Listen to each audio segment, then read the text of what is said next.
साइमा के साथ मेरी बहुत ही खुशगवार यादें वाबस्ता हैं। वो मेरी प्यारी सहेली थी, उसका घर हमारे घर से चंद कदम दूर था, इसलिए मुलाकात में आसानी थी। इसकी माँ को हम आंटी शेरें कहा करते थे। वो वाकई बेहद शेरें गफ्तार थीं। मुझसे बेटी जैसा प्यार करती थीं। मैं भी उनका अदब माँ समझ कर करती, क्योंकि मेरी माँ बचपन ही में फौत हो चुकी थीं। मैं उनके प्यार में ममता की मिठास ढूंढा करती थी। तभी इस घराने से मुझे दिल्ली लगाव था।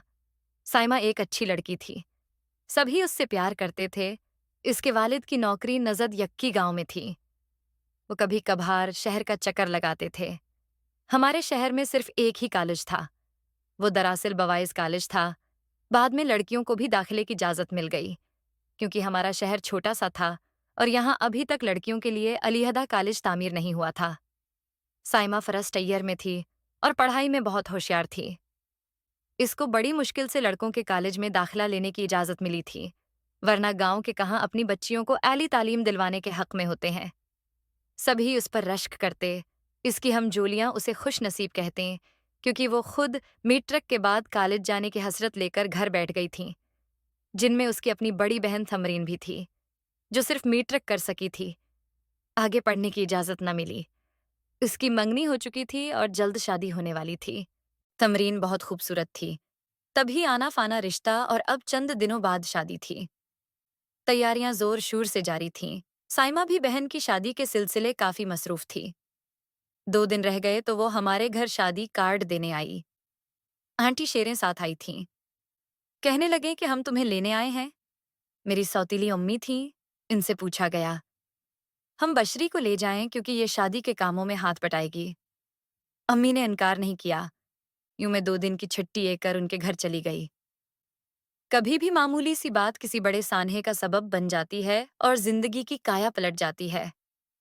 इस दिन काफी मेहमान आए हुए थे, क्योंकि शाम को बारात आने वाली थी। हम सब काम में मसरूफे। सिर खजाने की फुर्सत न थी। अगले रोज वक्त मुकर्रा पर बारात आ गई और हम लड़कियां बारातियों को देखने छत पर पहुंच गईं। मैं भी शौक दीदार में गई। बारात में आए एक लड़के पर नजर ठहर गई। ये खूबरू नौजवान था और उसका नाम बद्र मुनीर था। साइमा का कजन था। वो आगे आगे था। मेरी निगाहें बार बार उसकी तरफ उठती थीं। उसने भी इस बात को महसूस कर लिया और अब वक्फे वक्फे से उसकी नजरें भी मुझे तलाश करने लगें। ऐसा अक्सर शादियों में होता है कि आपके दिल के कोरे कागज पर किसी की तस्वीर अचानक बन जाती है। घर आई तो दिल अजीब एहसासात से भरा था। बार बार रह रहकर मुनीर की सूरत निगाहों में फिरती थी। इसका ख्याल आता रहता था। सोचती थी, ऐ काश एक बार और कहीं उसको देख पाऊं तो सजदा शक्र बजा लाऊं। खुदा ने दुआ सुन ली। कॉलेज आई तो वो नजर आ गया। वो उसी कॉलेज में पढ़ता था, लेकिन कभी मैंने उस पर ध्यान नहीं दिया था। अचानक देखा तो दिल खुशी से धड़कना ही भूल गया। वो मुझे देख चुका था और अब मेरी तरफ ही आ रहा था। आप यहाँ, उसने सवाल किया। मैं फर्स्ट ईयर में हूँ और आप? मैं यहाँ इंटर में पढ़ता हूँ। यहाँ कभी देखा तो नहीं, बस इत्तेफाक है। देखा होगा भी तो ध्यान नहीं दिया होगा। चलिए, अब तो नहीं भूलेंगी? बेअख्तियार उसके मुंह से निकला तो मेरे लब्बों से भी बेअख्तियार ही ये कलमात निकल गए। कभी नहीं। इस दिन के बाद हम दोनों रोज मिलने लगे। जब फ्री पीरियड होता, मैं और मुनीर कैंटीन में इकट्ठे कुछ खाते पीते और बातें करते। वक्त गुजरने के साथ साथ हमारी दोस्ती पक्की होती गई। वक्त कैसे तेजी से गुजरता चला जाता है, पता ही नहीं चलता। मैं थर्ड ईयर और वो फोर्थ ईयर में पहुंच गया। हमारी जुदाई में 1 साल से भी कम अरसा रह गया था, क्योंकि मुनीर के कॉलेज छोड़ते ही ये दिन शुरू हो जाने थे।